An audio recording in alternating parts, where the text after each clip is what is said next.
Can we clear up some health stuff? How are like Joshua James, Levante Barnett? You know, Joshua's got a lot better chance than Levante, and we're not sure about him yet. I think after I see him today, we'll know a little bit more. I'm guessing he could play. I don't think Levante will.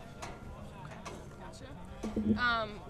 We've talked a lot about the offense all week, and when you kind of look at the week of practice, are there a couple areas that you feel like you've kind of shored up or cleaned up heading into Saturday? We certainly hope so. You know, just a matter of blocking and execution is probably the biggest deal. They've had a good week of practice. I've been impressed with that from the start. So that's all very, very good signs. Good in the weight room, good in practice.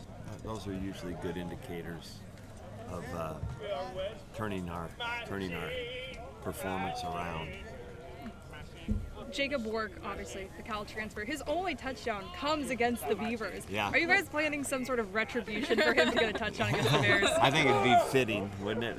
I hope he gets a couple of them, actually. Funny random factoids. When you look at their offense and how Jared Goff has evolved, how is he different this year versus last year? Maybe beyond just the more comfort after being in the system for a year. His confidence is very high, and it's matching his ability, you know, and I think that they're probably doing more with him. You know, I think that their world has expanded with the different balls that he's throwing and what they're running offensively. You can tell they've just capitalized on a growing quarterback. Cal also has, the second highest scoring offense in terms of points, 41.5 average points per game. And I know Banker and Dylan Wynn were saying they're excited for the challenge. What do you think the mentality is for the defense going up against a challenge like that? I think that's basically the right answer. You know, I think that you want those kinds of opportunities.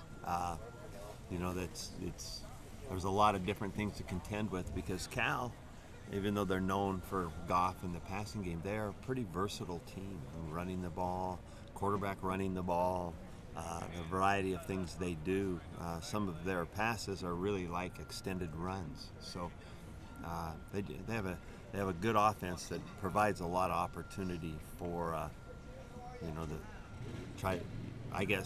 lot of challenges of opportunities to make plays. And they bring that other quarterback in occasionally too, right? Yeah, and he's a good athlete, and I think it's pretty smart how they use him. He can run, and then they also throw with him, so they're getting him some good experience. Mike, what do you feel is the biggest obstacle for this team moving forward?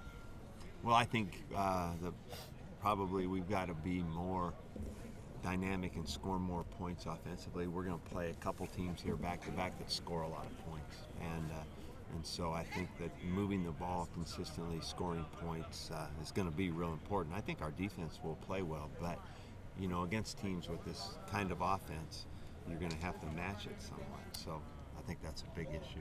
How do you balance the not getting caught up in, oh my gosh, we have to score 40 points to beat this team, but also being aware of that too? How do you balance those two? Well, you areas? just try to get, basically, you don't really have to think about it. You just have to get ready for the games, but kind of knowing that the recipe that it's going to take, you would assume that you're not going to shut a team like this out. So when they're averaging 40 points a game, so the assumption is you're going to have to play better the defense than the other people that have been playing them and hold them to less than that, and then we've got to do better than we've been doing. How do you feel like this team, or how do you improve from a game like Stanford? Do you ask guys to stay in the film room, or do you ask guys to just put it out of their minds and move on? Or how do you as a team get better from a game like Stanford where it was kind of a poor performance per se? We take every opportunity, whether you win or lose, to learn from the game. And, there was obviously a lot of learning moments from that last game that we can take. So you have to use it like a tool. And then it's our job to help build confidence in the team, because those things not only were not not a good game, but how they affect people is probably then the most important part for us. I've got to make sure our kids feel very confident about what they're doing so they can go play. Is there a particular way that you have, build back up confidence after a game like that? The best way to build confidence is just the best teaching you can do. And, I think kids want to be coached and they want to know how they can make it better. than it was. So I think our job is to help them do that.